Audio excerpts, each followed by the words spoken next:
Hi all, and welcome back to Hub's Reef. Firstly, I would like to apologise for the lack of content in the last month or so. There's a very good reason for it, and I will cover it in the next Reef update. As you can see, I've taken all the fish out. We had a bit of an outbreak of ick and velvet, so I've taken them all out. They're upstairs in the spare room in quarantine currently. They're just going through a copper treatment for a couple of weeks just to get them through it. And then obviously I'll take the copper out, leave them in there for probably a few weeks, and then probably about 4 weeks before the fallow period's finished, I'll put them through another little bit of a copper treatment again, just to make sure that there's nothing in there and to get rid of it completely. But in today's video, I'm just going to go through some of the really big features and some good features of the Mitras by GHL.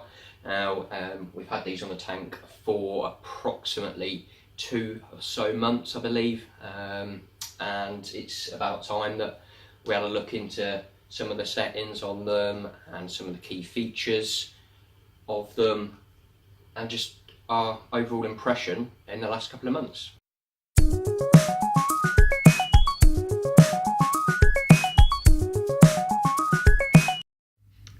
So we've had the lights on the tank now for probably a couple of months, coming up, yeah, probably a couple of months. And my first initial impression when I unboxed them is that whilst they are a bit bigger than the other competing brands, they're solid. They're not as heavy as they look at all, and they're very, very powerful. Which is why, to not upset any of the corals or anything, all I did was replicate the light schedule that I used on the previous lights. However, over the last few days I've tweaked it slightly and changed the light schedule to match that of the Fauna Marin US style prime frag system. I will be covering this on future videos, but it's quite an interesting method. Basically, it is the ball and light method, but with elevated traces, different lighting, more blue. So I just wanted to give it a go. It looks good, so I'll be going through that on a future video. But in this video I just wanted to go through some of the key features that I've noticed of the LX7200s. When you first look at the lights, you'll notice that there's two main things that differ from the other competing light fixtures. The first one being is the sheer volume of LEDs. In fact, each fixture has a total of 72 individual LEDs. Now if you compare that to the closest competing fixture, that's an additional 26 LEDs. The LEDs are split into 6 pucks, which can all consist of 12 LEDs. And by doing this, instead of getting hot spots, you get a better blanket spread of the light. This brings us on to the second thing you'll notice. There isn't a lens on each puck, and that's for a very good reason. The problem with lenses is it concentrates each colour singularly as opposed to mixing. So instead, GHL fitted them with reflectors, a bit like the ones you see being used on metal halides and T5 fixtures, but on a smaller scale. This enables all the different colour channels to mix with no single colour reflection. A huge plus with the light fixtures is there are multiple ways of setting them up and modifying the schedule. So number one, you can do it manually through the tiered menu on the display, which is built into the light. Secondly, you can set the schedule using the multi-channel setup either on your phone, tablet or PC via the GHL Connect app from your relevant app store, or the GHL Control Center for PC and Mac, which I've left a link in the description below to download this. This is the easiest way to do it.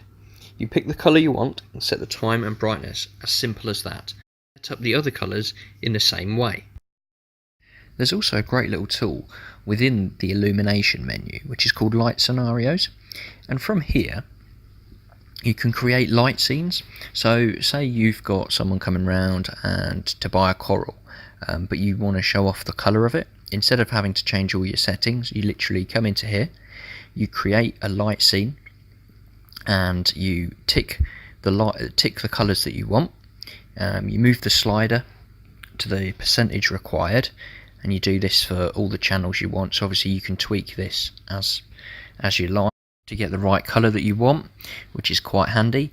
You can also change your description. I've just called on this coral pop as an example. You've got duration, so obviously you can set it to however long you want, or you can turn it on manually and off manually. So it's quite a good little tool and saves you changing all your actual settings. Now there is one more way to set up the schedule, and that's through the control center on PC or Mac using the Light Composer. Now I must admit I haven't used it all that much, but it's a very in-depth piece of software that you can program and customize your light schedule like nothing seen before. Once I have sussed it out myself, I will do a video on how to set up a simple schedule and a more complex one. So that covers the main big features for the lights, but they don't stop there.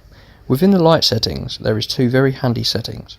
One being the power balance setting, which enables you to transfer power from one colour to another, and being able to max any colour out at 150%.